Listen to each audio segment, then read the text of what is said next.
If we could come to order, please. Good morning, everybody.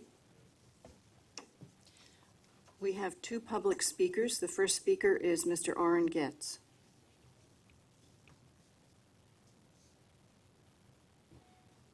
Good morning, ladies and gentlemen. My name is Orrin Getz from Rockland County. On July 15th, last Wednesday, I attended the New Jersey Transit Board meeting. I spoke out requesting that New Jersey Transit should not cancel train 1601, the Pascack Valley weekday 12:45 a.m. departure from Hoboken to Pearl River, Nanuet, and Spring Valley. Unfortunately, New Jersey Transit, quoting that they'd gotten severe cutbacks from Trenton in transit aid, decided still to vote to cancel train 1601, the 12:45 departure, and implement a 9% increase in fares effective September 30th, 2015.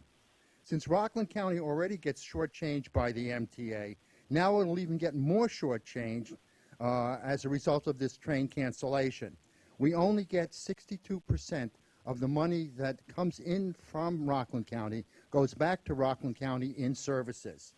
Now, only the Pascack Valley Line customers will no longer have a late-night train home on weekdays. The Harlem, Hudson, New Haven Line, even the Port Jervis Line commuters will still have their late trains to get home on weekdays. What really has to be done is Metro North has to come up with a late-night bus leaving Secaucus after midnight on weekdays and traveling to Pearl River, Nanuet, and Spring Valley as a replacement for the 12:45 a.m. Pascack Valley Line train 1601 that will be canceled on September 30th. Since the Secaucus transfer station has direct access to the New Jersey Turnpike at exit 15X, the bus could leave the New Jersey Transit Terminal at Secaucus, travel north on the New Jersey Turnpike to Route 80, go west on Route 80, north on the Garden State Parkway, get off at exit 172, and get into Pearl River in about 38 minutes, which would be at least a reasonable replacement for train 1601. We really need Metro North to work and come up with that replacement for train 1601 that has been canceled. Thank you. Thank you, Mr. Getz. The next speaker is Bill Henderson. Hi, I'm Bill Henderson. I'm the Executive Director of the PCAC. I'm here speaking on behalf of Randy Glucksman, who is the Chair of Metro North Railroad Commuter Council and also of the PCAC. And he's out of town unavoidably, so he asked me to deliver his statement. When he addressed you on April 28th, he said that he was very concerned about the rail service cuts over in New Jersey, foremost among them being the elimination of train 1601, which is a 12:45 a.m. departure from Hoboken. If you look at the rest of the Metro North lines, their service nearly until 2 a.m. As it stands now, if 1601 is eliminated and not replaced, basically people wishing to go up the Pascack Valley line will have to be to Secaucus by about 10:45 p.m., which is in no way similar or service. Mark is passing out to the board members Randy's full statement, and I'll cut some of the detail on this. But I just want to say that if you're in the city, you're a Rockland County resident, and you're in the city to attend a game or event at Madison Square Garden, Broadway show, dining out, do you really want to have to be at Secaucus Junction at 11:15 in the evening? That doesn't give you a whole lot of time, and it's not really service that makes you want to take the train. It's service that makes you want to drive, frankly. As Orrin mentioned, we think that the doable alternative service that could be provided is an express bus from Secaucus Junction that would operate directly to Pearl River.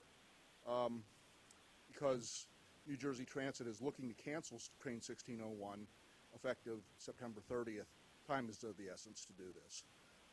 There have been some other alternatives floated, one of which involves using the Tappan Zee Express.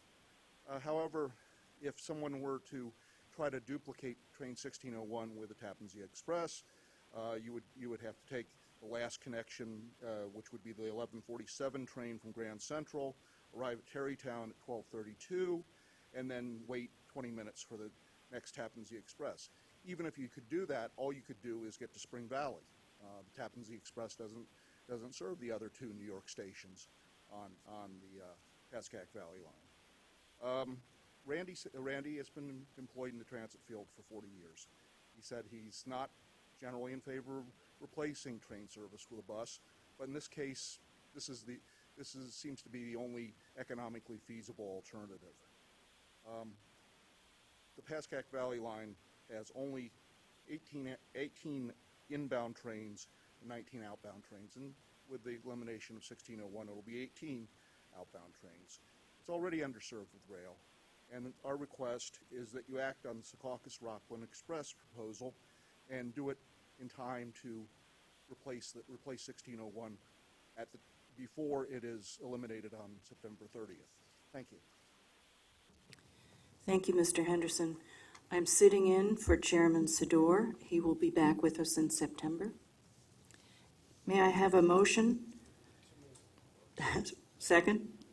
The minutes are approved. Are there changes to the work plan? No, there are no changes to the work plan. In that effect, may I please have your report?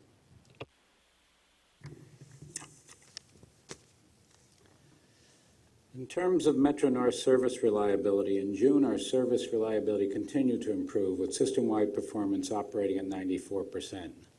98.1% of our trains arrived within 10 minutes of schedule, and only 1% of the trains were delayed greater than 15 minutes.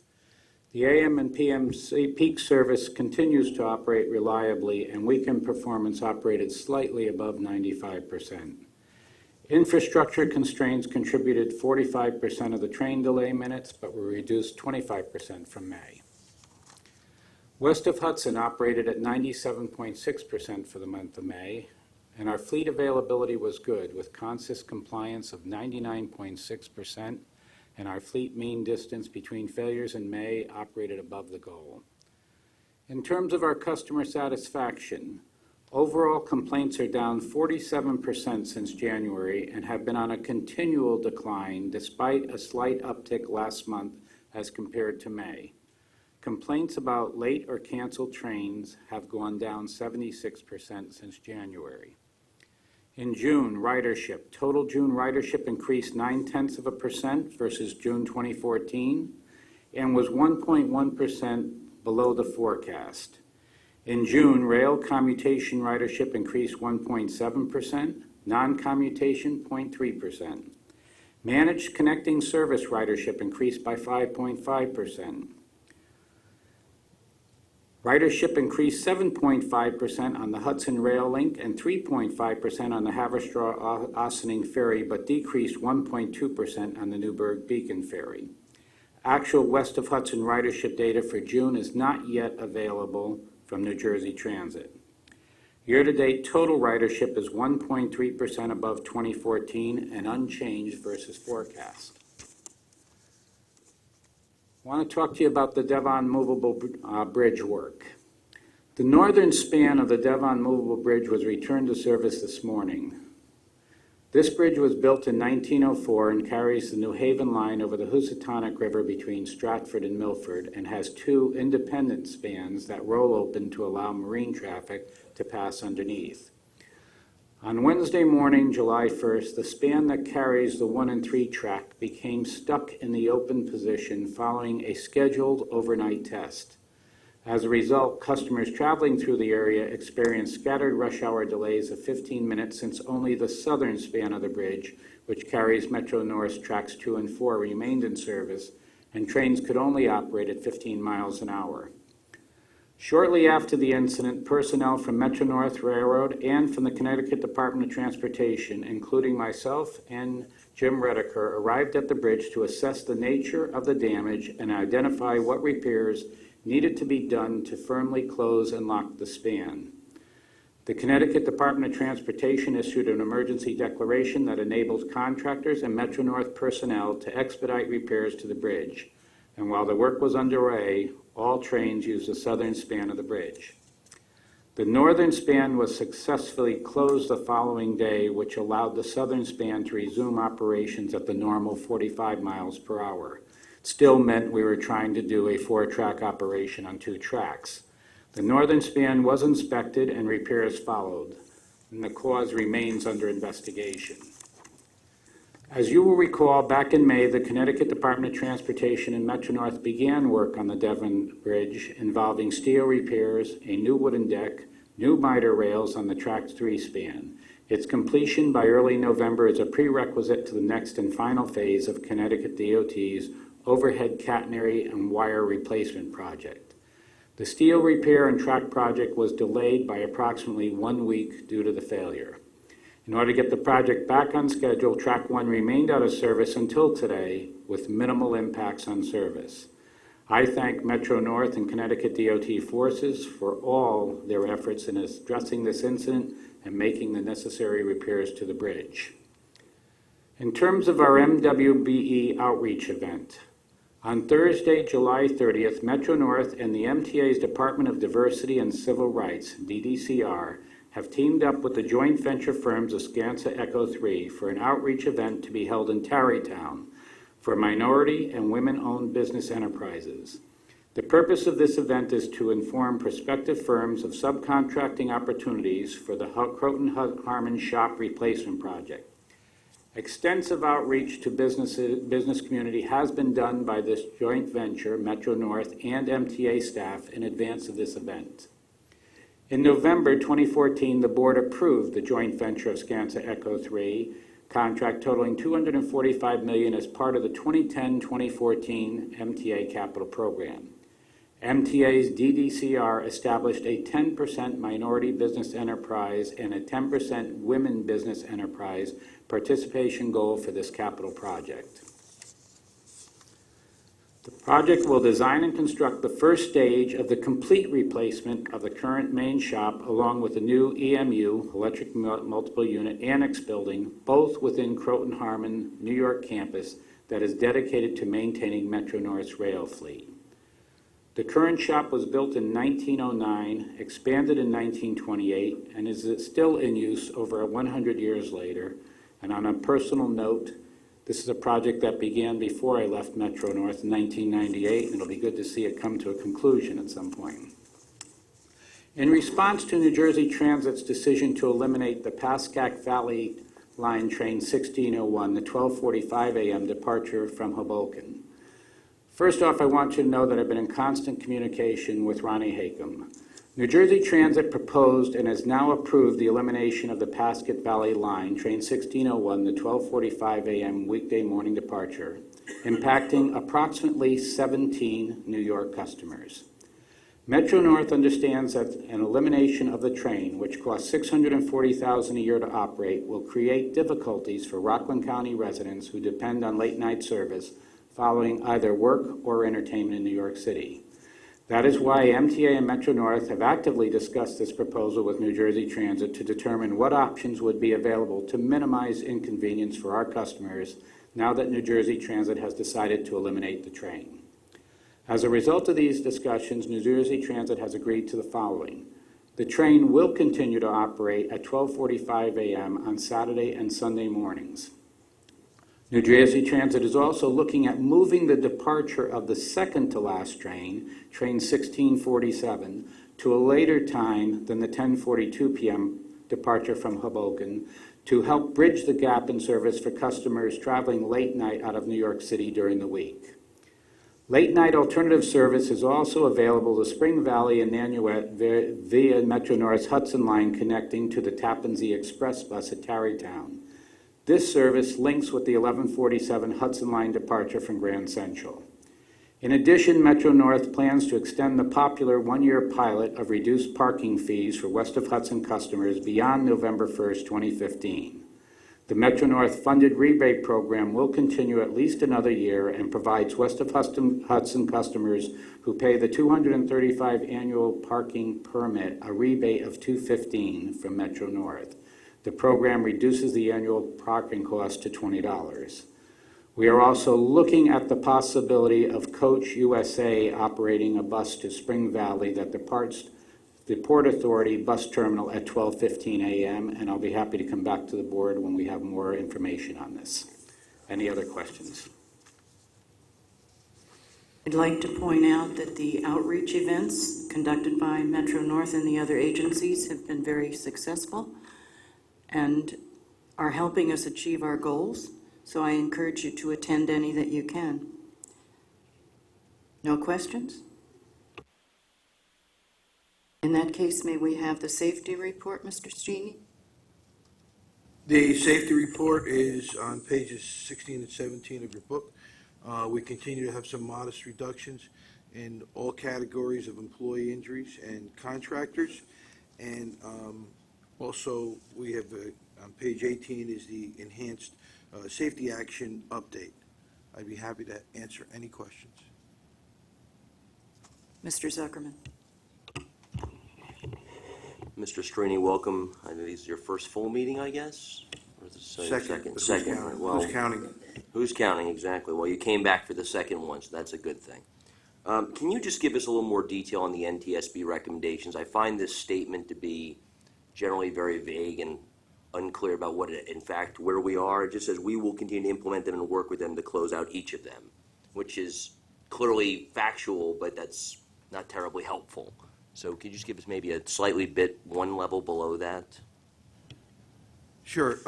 As you well know, there was a number of recommendations by the NTSB, and we're working on all of them. If you wouldn't mind, I just brought up to speed on Operation Deep Dive as well as the Blue Ribbon Panel, and I'm currently working on all of the NTSB, with the senior staff to give you an accurate report. So if I can, I will submit that to you hopefully in the next few days.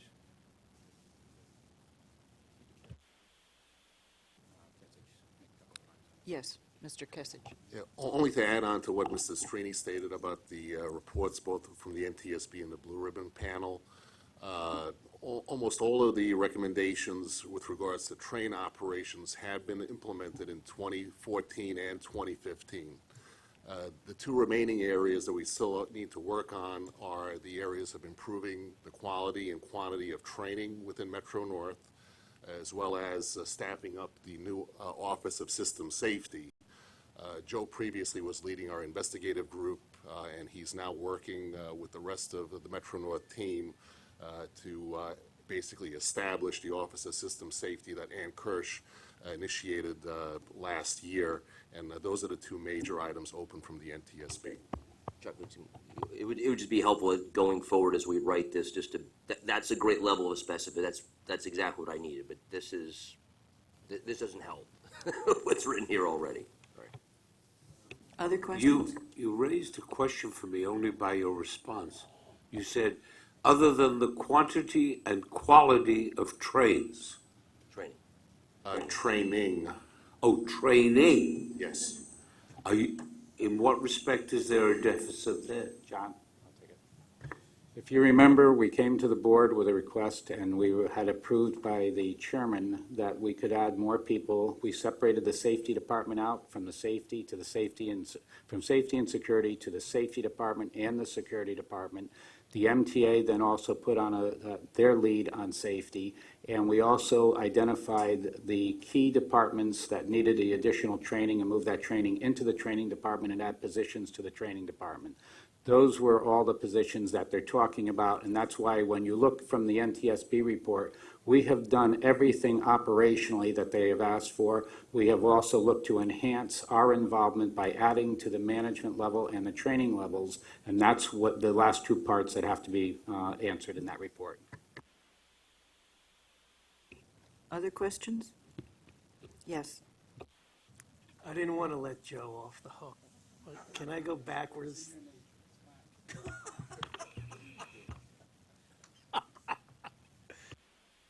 Joe, thank you. I just have a quick question because I thought maybe just with respect to operations, not safety, go back.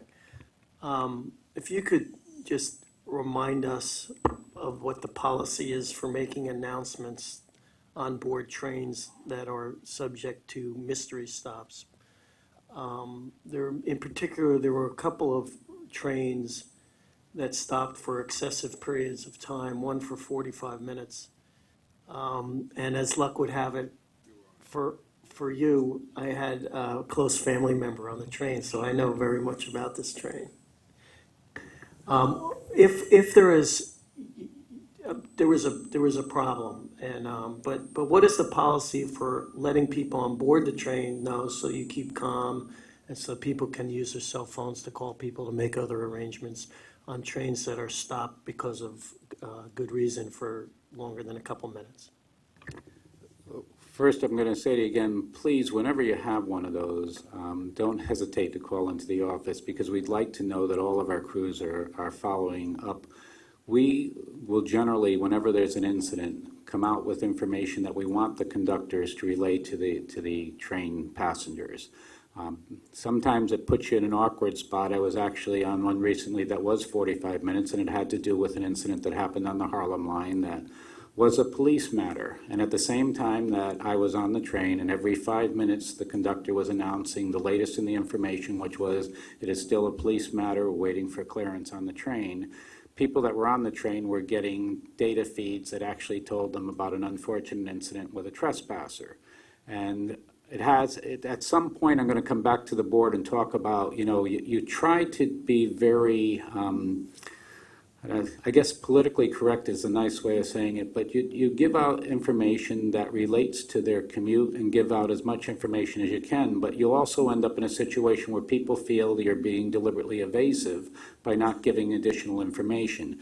In the case that you're citing right now, it sounds like the people that were on didn't get any announcements, and that would be very disappointing. That goes against everything that we try to do in terms of communicating. So I can tell you the policy is that we try to give updates. We try to give those updates every 5 minutes to give people as much information as we can, and I do need to know those times when you find out that maybe we don't have that going on.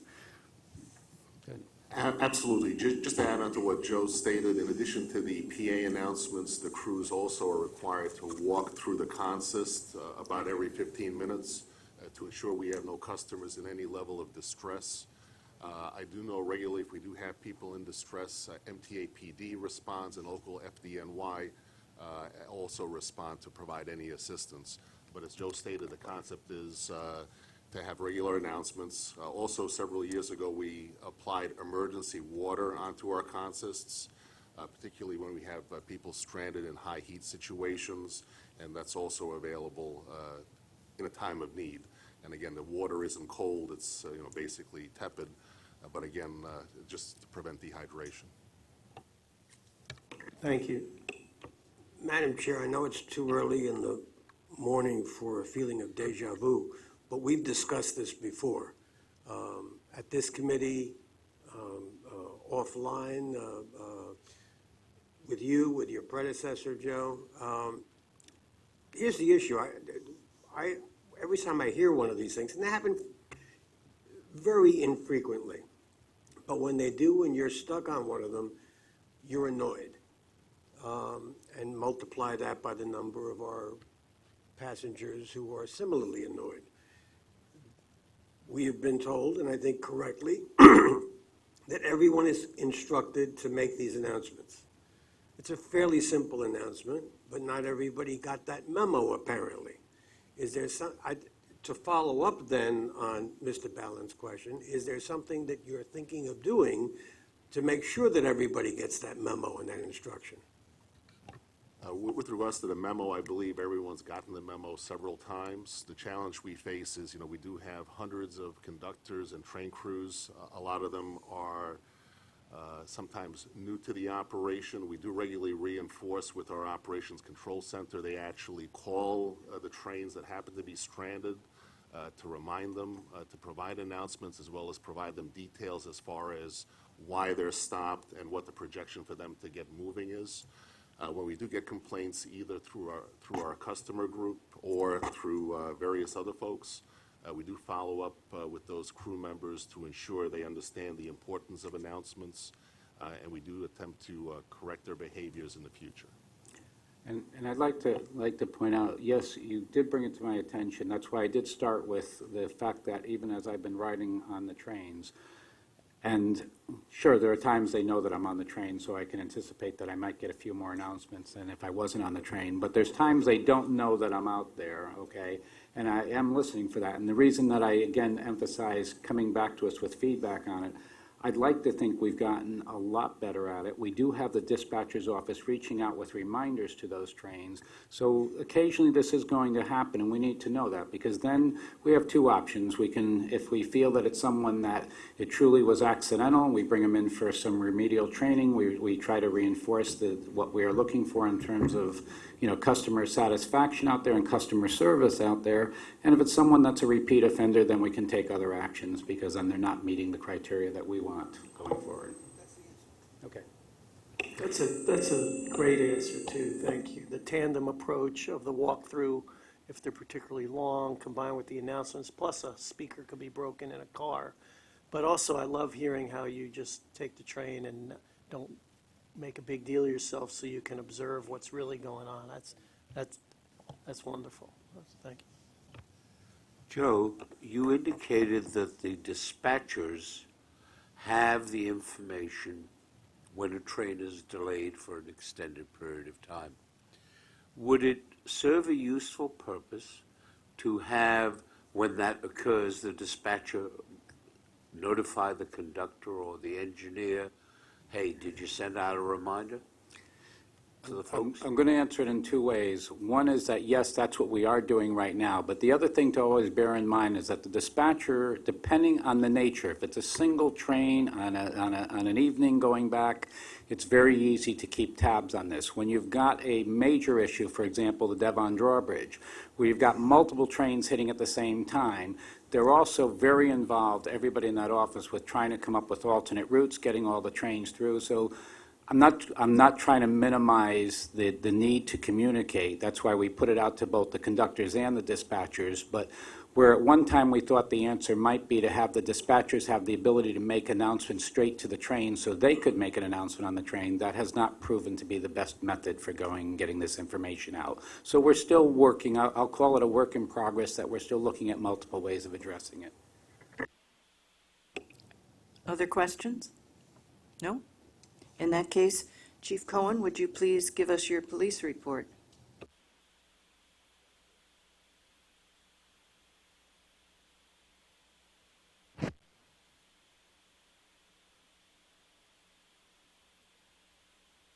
Is it that simple? Okay. For the month of June, system-wide, well, year-to-date, we're down 10%.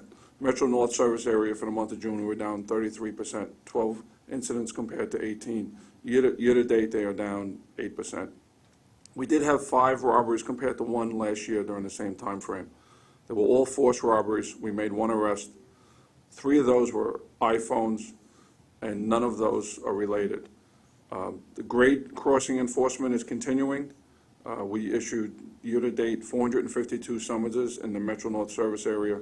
160 of those were directly related to the crossing, and 292 were other violations that were noted. If there's any questions. Questions? Yes. It's not about what he just said. It's about a police topic in Grand Central. Could you tell me what the policy is with respect to removal or dealing with homeless people and vagrancy and panhandling in Grand Central, and then you can expand on that if you'd like. Right. Because it's hard not to notice, Sure. particularly recently, an increase of that. And if you'd like, I'd love to go on a tour with you to substantiate that if you want. But Absolutely. As far as the homeless overall, if somebody is in need of medical aid, and we can take them if they choose to go. If they're evidencing harm to themselves or others, we can forcibly remove them. As far as panhandling, if they are aggressively panhandling, we can enforce that. It's a criminal act. We can make the arrest, we'll make the observations, and then we'll do that. If they are there and there's no loitering violation that we can enforce, there is no, you mentioned, vagrancy, there's no laws against vagrants that we can enforce. We do, if they're sleeping, we do keep them moving. We don't want them to obstruct any areas for the pedestrian flow.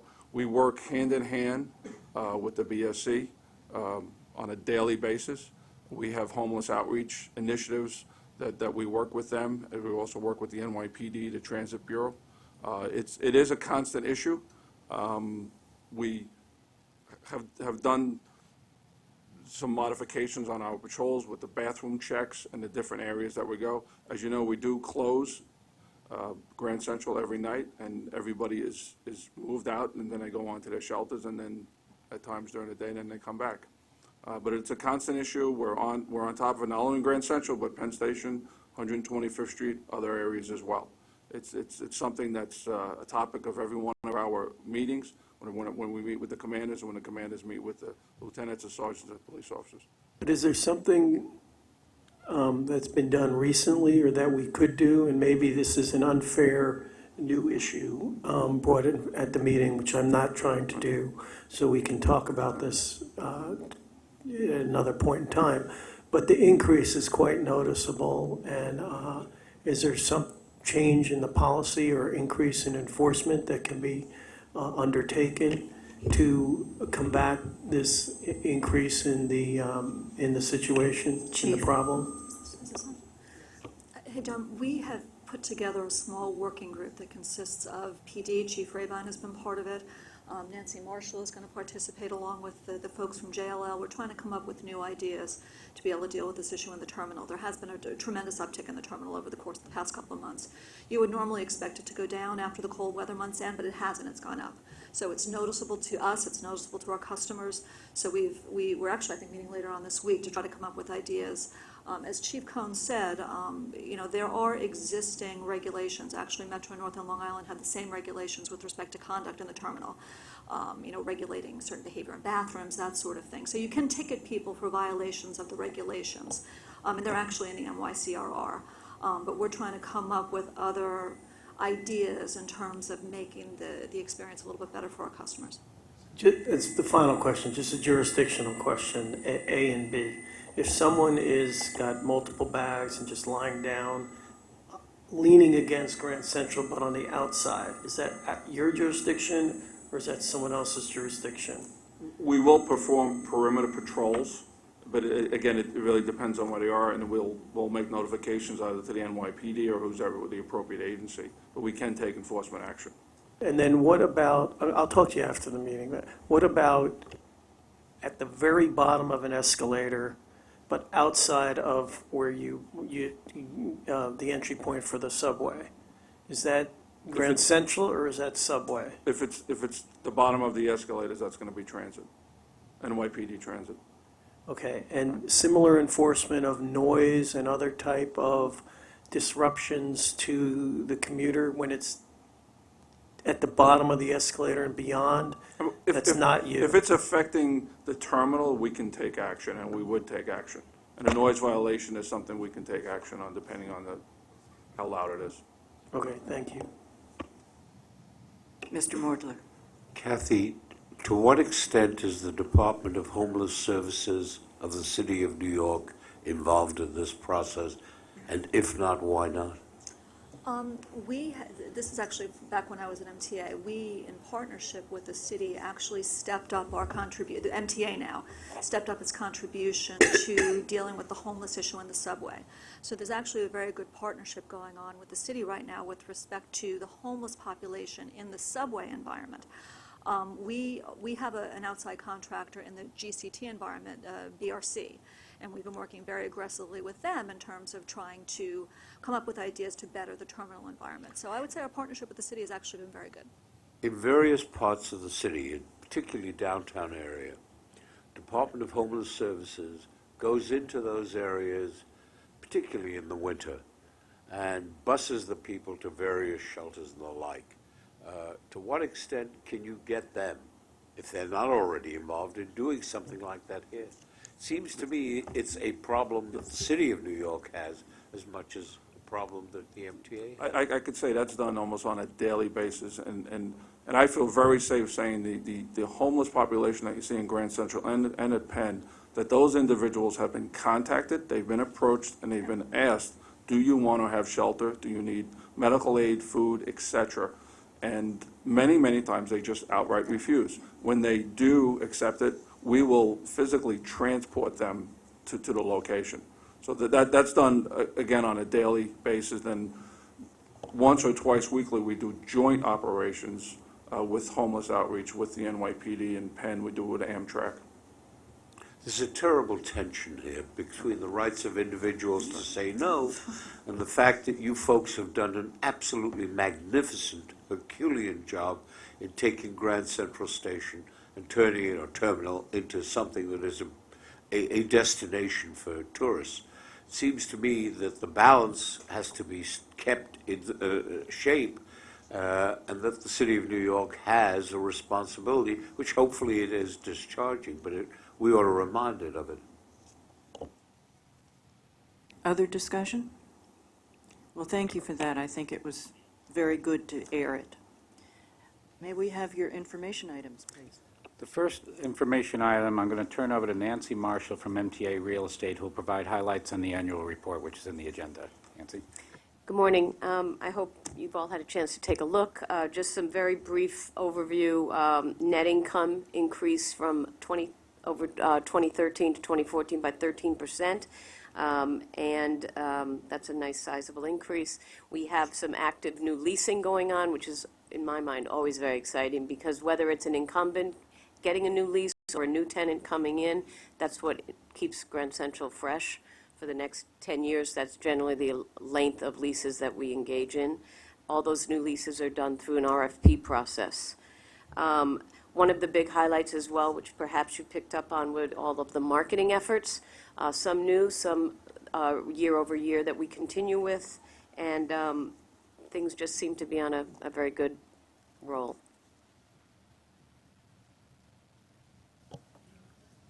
I noticed that you have pop-up stores that seem primarily to be focused on the Christmas season. So, for example, you had Hermes last year from September through the beginning of the year. Through January. Do you focus on trying to create more of that in the summer, bearing in mind that you have many more tourists in there in the summer than you will in the winter? Is anything being done to expand on that? Actually, we, after Hermes left, end of January, we immediately filled that pop-up location with diptyque, which is scented candles and other gift items, fragrances. What we have been doing when we have that unique opportunity of a vacancy is we do a pop-up, which we're able to do for a length of up to 2 years, but no longer, and we bring in what we think will be a not out of reach change in terms of merchandising, but something that might be a good merchandising or marketing tool for us in our releasing of adjacencies. So, for example, diptyque in that location spurred on some excellent proposals that came in for the Swatch location right next door. So I think, to answer your question, we don't focus it on holiday, but we are taking unique opportunities like that one location to spur on increased interest from high-end or high-quality retailers to come into the terminal. That would lend themselves to this kind of a pop-up facility, other locations within the Grand Central or feeder areas? I think a few might, but we don't have, it only occurs when a lease expires or when a tenant, for some reason, vacates early. So it doesn't happen very often, and we try to do long-term deals when the leases do expire. We had a similar situation in the dining concourse. The ice cream store Ciao Bella, who's a wholesaler as well as a retailer, decided to close all their retail stores in their enterprise. So we immediately filled it with a pop-up ice cream vendor, and that tenant has now won the RFP for a long-term store. Thank you. You must have shared this once last year when I first joined the board, but I don't, to be honest, remember seeing these stats, so apologize for these questions. But I'm looking at your tenant sales performance page, item number Roman numeral 3, page 28. Two questions. One, really material bump up in restaurants over any other group, and I'm just curious to know whether that was quantity of people, change of a restaurant, or just what was driving that? And then secondly, out of ignorance, I'm just interested to know how these average sales per square foot compare to the areas surrounding Grand Central, to the other region. I don't know if those are topics you can address. I'm not sure I can tell you how it compares, because I'm not privy to the sales. And there, if you look around Grand Central, I don't think you have another, short of Rock Center perhaps. Rock Center landlords might know what their tenants are doing on a per square foot basis, but landlords in general don't get this information out of their tenants. Brokers might tell you they know, but I don't know that I would necessarily trust all of that. But we know for sure, so it's hard for me to compare. I know that, I guess I look at how tenants are doing and whether they want to stay, and we look at their occupancy costs of their sales over their ratio of occupancy to sales. And tenants in Grand Central, we do it by area, generally are a tad higher on an occupancy basis than the norm in the industry, but still they never want to leave the terminal. So I think that we're probably shooting pretty high on a comp. Your question about the restaurants, it might very well be that this is a finite group of tenancies. It includes Cipriani, Michael Jordan's, Oyster Bar, and Campbell Apartment. Campbell Apartment does incredibly well. It's all alcohol, but must have been a bad year for some because the drinking was up. But Oyster Bar had an exceptionally great year, so that might be the reason for the sway in those numbers. Any other questions? Okay. The next report is in your book. There's the environmental audit, and included in the agenda is a summary of Metro North's findings for the most recent annual New York State Environmental Conservation Audit. The report is based upon inspections at various Metro North properties, review of capital projects, and reporting on progress made in addressing pre-existing violations. To be noted, there were no new violations identified in the latest audit, and the summary memo also highlights Metro North's accomplishments in protecting the environment and demonstrating its commitment to sustainability. And congratulations to Karen Timko and the department. Are there questions on the audit? Thank you. And the last report is on Metro North's internal controls. In a follow-up to a commitment made by Kathy at last month's audit committee meeting, Metro North will now provide an update to the committee on the status of corrective actions we have taken to address significant weaknesses identified in last year's internal control device. Nate Gilbertson. Thank you. I manage Metro North's corporate compliance functions and will provide a brief introduction to the presentation. As part of MTA's annual internal control reporting last year, Metro North detailed 27 significant internal control weaknesses which required corrective action. This number was higher than normal and reflected a particularly challenging year in 2013, which resulted in a number of external reviews such as the NTSB investigations and FRA deep dive. We thought it was important that key results of these reviews were reported and tracked as part of our compliance program. Much work has been done at Metro North across multiple divisions to address these weaknesses since they were initially reported to the board last year. 17 of the 27 have been closed, leaving the 10 you inquired about at last month's audit committee meeting still open. 4 of the 10 are a result of FRA deep dive, 2 are from state controller audits, and the 4 remaining are for MTA audit services audits.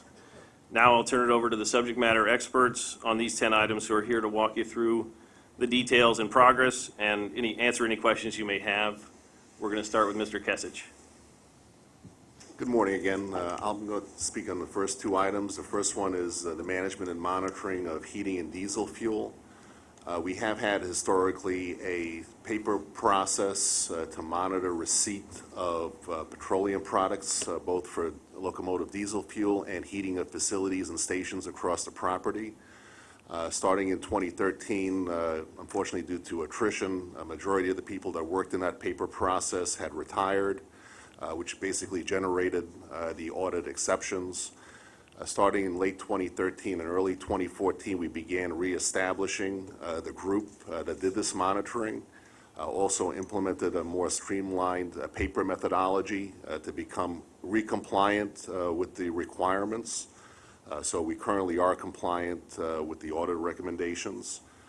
To make the process sustainable for the long term, We have established a Metro North Energy Group in December of 2014. They are responsible for all energy consumption at Metro North, both diesel, petroleum products, and more importantly, electricity. We've also used that group and worked with the MTA to establish an MTA initiative for an advanced metering infrastructure platform through which all MTA agencies can have more real-time receiving of energy consumption and trends, which also will lead towards some potential efficiencies from a cost perspective going forward. So to summarize, we did have some non-compliances. They were addressed in 2014, and in 2015, we're working on the next phase is to make a sustainable energy platform for all the MTA agencies. So basically, this item is generally closed. Confused, not unusual. You have a separate process for logging the receipt of petroleum products to MTA or Metro North facility? Why is that any different from any other vendor? And why do you not have a unitary procedure for the receipt and logging the receipt of any vendor products? The second phase of the receipting process is uniform. Generally, the vendor receipts are done through our procurement and material management crew, where the commodities basically enter designated warehouse locations. The challenge with the petroleum products is we basically have several hundred locations where local deliveries are made. Those receipts are basically done by various departments that reside in those locations, and then the receipts are processed through. Don't those locations also receive paper goods, bottles of water, and a variety of other things? Those commodities, the locations actually receive the commodity through the storehouse group, so the actual receipt by the vendor is done by our procurement and material management group. I don't mean to interfere, but it seems to me that are we being duplicative in terms of the kind of things that we're doing? John, I'll jump in at this point. So that you're aware, we are working on this asset management that is system-wide, so we're trying to put as many things as possible into the regular system. What John is talking about, in a few locations, we have what I would call a non-standard process that we have to use in terms of bringing fuel, for example, to Stanford to go and fuel. That requires a separate set of oversight on it because it's not following the ordinary asset management system. That's what you're hearing about right now, and it's a system of checks and balances because that is one of the areas that you're vulnerable on, is anytime you've gone out of the regular asset management system. The reason I focused on it was, as you know, the district attorney of New York County was taking a good hard look at whether or not the fuel that was being delivered was watered down, was less than represented and the like.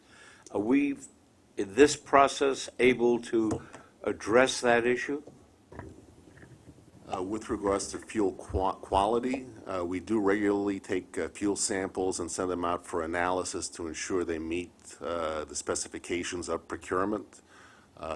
Very rarely do we find a non-compliance in fuel quality. When we do, we bring it up through our contracts folks, and the vendors generally are very responsive to correct the situation. With regards to quantity, our paper reconciliation process does reconcile from a paper perspective the quantity of fuel reported to be delivered with that which was receipted. Through the implementation of the advanced metering infrastructure, we're actually going to have real-time readings of tanks, which will tell us how much fuel was in the tank, how much fuel was added into the tank, and then we're going to use that to reconcile the paper receipt process. If there are no other questions, next report. Second process improvement has to deal with the supporting of capital projects. Whenever a third-party contractor comes on Metro North property in close proximity to railroad train service, they're required to be protected, and that protection is provided via our transportation department through the use of conductor flags. We do have and have had a fairly solid process on recording times of conductors reporting to their headquarters location and then leaving for the day from that headquarters location. The audit pointed out a weakness in that we did not have the same level of documentation of physically when they arrived at the job site and when they left the job site. To address that weakness, we again implemented an interim paper process that basically records arrival time at the job site. That arrival time is signed off by the contractor's representative there, as well as the time of departure from the job site. So currently, we are compliant with the recommendations in the audit. Again, the second phase is to ensure we have a sustainable process going forward that's less paper intensive. We've worked with MTA IT over the last 12 to 18 months. They've developed an application called the Job Order Tracking System. The majority of that application has been written and is currently in test mode. And we expect in the first quarter of 2014 to have these application, 2016, to have the application fully tested and implemented so that the process then transitions from paper to a more sustainable electronic platform. Any questions? And who's next? I'm up next with the visual track inspection. This audit finding spoke to the fact that our track inspectors manually fill out a paper record of their inspection. We're required under FRA rules to inspect every track twice weekly with at least 1 day between the inspections. Those inspections go to the local track supervisor who processes them, ensures that we've met the regs, makes a takeoff for work to be performed, and then they are forwarded downtown. So there is extensive time period between the actual inspection and when senior management can review and look at those and discern trends. So we have been working with the MTA IT department to develop an track inspection management system. We are currently live with a desktop version. We're inputting the data. Still, our inspectors fill out paper records, but we're on the threshold of having handheld devices. MTA IT is choosing the appropriate device, at which time we will procure them, populate the field, and be pretty much fully live. Excuse me. We expect that by the end of this month, the desktop solution will be fully implemented, and early next year, we will have the mobile technology out to our track inspectors, have them trained, and be up and working. Questions? Moving on. Next one is also mine. This deals with the maintenance activities that come as a result of both the last thing I spoke, inspections, and other mechanisms such as field reports of a bad ride, just another condition found other than a formal inspection. We do not currently have a trouble ticket so that we can make a trouble ticket that authorizes work and then closes out that maintenance activity. Again, we are working to have a trouble ticket that works for not only track, but structures, CNS, and power, and Grand Central Terminal. This is a priority project through our EAM initiative. We're again working with MTA IT.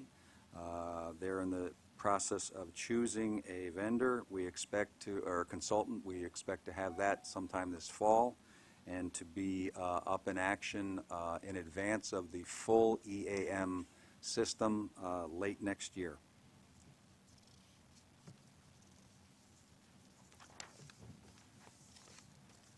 Next one is also me. This is facility maintenance and repair. The audit finding was that we did not have tight documentation and closeout of maintenance and repair for our structures department maintaining the Harmon campus where our shops are, many of our shops are.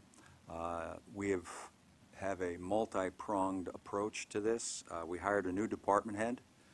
We have hired a facility inspector to do our work specifically in Harmon, and we have another one hiring in process. We've established a 30-day cyclical maintenance program for our Harmon facilities. And right now, we have a paper process involved to document the findings and follow up.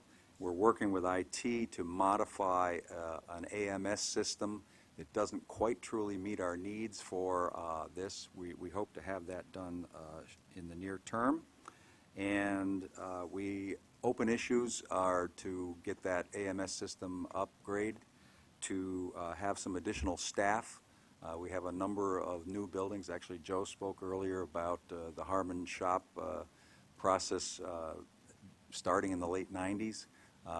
We have brand new shops for the diesel fleet, for the coach fleet.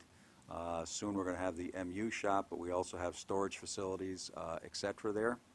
And we hope to have the AMS upgrade completed by the end of this year, and to have the trouble ticket, which I spoke about before, by the end of next year. Keep going. Last but not least on my plate, I'm sorry, not last, grade crossing inspections, maintenance, and we again, as an FRA requirement, our signal forces inspect all of our grade crossings monthly. It is currently a paper system. We have reached out and have worked with 2 vendors to come on board and perform a pilot. The first vendor, their pilot was completed, I believe, back in May. We're working with our second vendor now.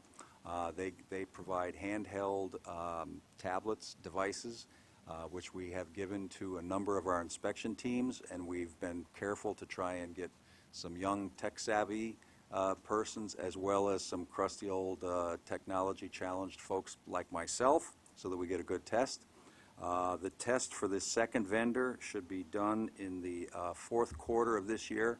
Then we're going to go out for a competitive procurement to get a system which meets our needs and fits the FRA requirements. Now last for me. Grand Central Terminal inventory. The audit found that we did not have tight controls on our inventory. We have consolidated our high dollar and security-sensitive materials into, I can't say a single location, but a discrete number of locations which are secure. We have reduced our inventory value in the terminal by about $800,000. We've also hired a manager whose function is solely GCT inventory. That person has a list of all of the stuff which is not in our inventory system, not a standard stock item, so that if anyone asks for additional material, this person reviews the records and makes sure that we don't have it on hand somewhere that they're not aware of. And we are in the midst of transferring non-standard items into stock items so that we can control them under our normal inventory process. We've also established 26 service contracts so that instead of having stuff on hand, we now have a 5-day delivery process so that when we have material that we need, we order it. 5 days later, we get it, we put it right in. That way it's not sitting around. And we figure that we will have answered all of the, addressed all of the audit items by middle of next year. Neil. Sorry, so a small point. What is Grand Central Terminal inventory versus other types of inventory you have? That seems like a location as opposed to a specific type of inventory. It's both. It's 2 things. The location is known as Storehouse 880, but we have a number of items in Grand Central that we don't use elsewhere. The marble, the travertine, all of that stuff, which we use as maintenance work right there. Thank you. Thank you, Glenn. Kathy. Yeah, I'm going to take the next item, which is military leave management. This is an issue that dates back actually to shortly after 9/11, when the MTA issued a memo authorizing the agencies to pay any employees who are on active duty supplemental pay for the time that they're deployed in connection with their military activities. The deficiencies, there was an audit in 2013, and then we brought in MTA audit again earlier this year. Just a lack of clarity in terms of how we calculate what that supplemental payment is.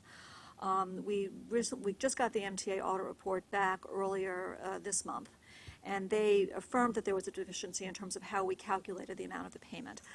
We essentially were using the wrong formula to calculate the hourly payment that we needed to make up the difference on for the three employees that are currently out on leave. So we're in the process of implementing the MTA audit recommendations. One of the recommendations was that HR shouldn't be the one making these calculations. So we've actually shifted that function over to the controller's office since they have more expertise with respect to making those kinds of payments. We have developed new forms, which had been one of the 2013 recommendations, developed new forms for our active duty personnel to make them acknowledge that there's this supplemental payment that they're entitled to, but also having them acknowledge that if there is an overpayment, that we have the right as their employer to come in and collect that overpayment. Finally, one of the recommendations from MTA Audit was for MTA HQ to develop a consistent all-agency policy and procedure for the calculation of this supplemental military leave so that there's more clarity in terms of exactly what the methodology should be. And we've been in touch with MTA HQ, and they recognize that that's a priority, and they are going to be acting on that and developing a policy and procedure sometime next year. So in the meantime, I think that, at least internally, we've done everything that the audits have required. So from an internal control perspective, we're going to close this item out. Neil. Catherine, there's a small question of clarification. How many does this affect? How many people on average are on active duty? There are 3 out now. One of them is coming back next month. Thank you. So there's not that many at the current time. That's just Metro North. I don't really have any knowledge with the rest of the agencies, but Metro North, it's 3 employees with 1 coming back next month. Thank you. Shelley, are you the last? I believe I am.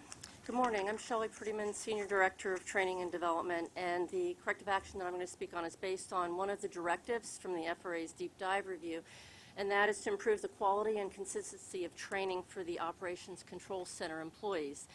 Now, Training and Development and the Operations Control Center have actually been working together for quite some time, since well prior to deep dive, and we have made progress in a number of areas. We have created or enhanced training materials for rail traffic controllers, or RTCs. That includes a formal facilitator training agenda, participant guide, and also checklists, rating forms, and guidance that are used during on-the-job training. Now, those are the materials that the qualified RTCs use when they are mentoring and training the trainee RTCs in the Operations Control Center.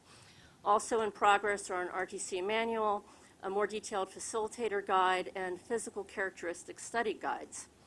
Beyond that, we have also implemented professional development programs for both trainee and incumbent RTCs, and that's to help develop critical skills, including communication strategies, problem solving and decision making, stress management, and conflict resolution. In addition, the Communication and Signals Department has taken the lead on procuring a new simulator for the Operations Control Center. So just as we have locomotive simulators for a locomotive engineer and conductor trainees, we'll have a similar simulator in place for our RTC trainees. Finally, we've created a new unit in the Training and Development Department to assume management of the OCC training, and that includes increasing the overall level of staffing for this training. Our open issue is to hire staff to fill those positions. And this is part of a broader initiative in the Training Department regarding hiring. Training and Development has actually been working to fill a total of 43 new positions, including 9 positions added at the beginning of 2014, 29 at mid-year, and some attrition. So as a first step, though, we had to improve the competitiveness of our positions so that we could attract and retain qualified candidates. So with the support of Human Resources, we've revised the compensation structure for our department, and we've seen improvements already in our ability to recruit maintenance of equipment and maintenance of way trainers. At this point across the department, we have filled 20 jobs. That's with hiring completed or job offers pending. We have an additional 26 positions in progress, either in interviews or with the jobs posted and resumes coming in, or with the job descriptions being evaluated. And the final set of positions, because we created the new positions over time, we staggered bringing those in.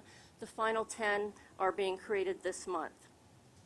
Another very important initiative that's been going along with this is that we have brought the power training group and communication and signals training groups into the training and development department. Those training units had previously been part of the operating departments, and effective January of this year, they've been brought into the training department. The Operations Control Center was a different case because they did not have a training unit with full-time staff, or rather with staff dedicated full-time to training. So this was a case where we needed to create the jobs in the training department and then fill them. So there will be an assistant director and 2 training officers. The assistant director, we initially conceived of that job overseeing also safety training. We did not receive qualified candidates. So we have reconceived that job and focused it entirely on OCC training. That job has now been reposted. We'll also be recruiting 2 training officers for those positions. The job is posted and the resumes are in, so we will be able to interview very quickly. The main message that I want to share with you is that we haven't waited for these positions to be created and filled in order for the OCC and the training department to work together. That's a long-standing process. With that said, however, we're working actively to fill those positions. We expect to complete the hiring in the 4th quarter, and at that time we would anticipate no longer tracking this as a corrective action. Thank you. Thank you. Any questions? Then we'll move on to the procurements. There are 2 procurement actions in total amount of $434,000. One is a non-competitive procurement totaling that $434,000, and there's one competitive request to use the request for proposals process, and there are no ratifications. The summaries of these are in your book. Are there any questions? Second? Those in favor? Aye. The reports are in the books. Your normal monthly reports are in the books. I'm sure you've had time to read them. Any questions on any of these? In that case, our next meeting is September 21st. Motion to adjourn. Second? We're adjourned.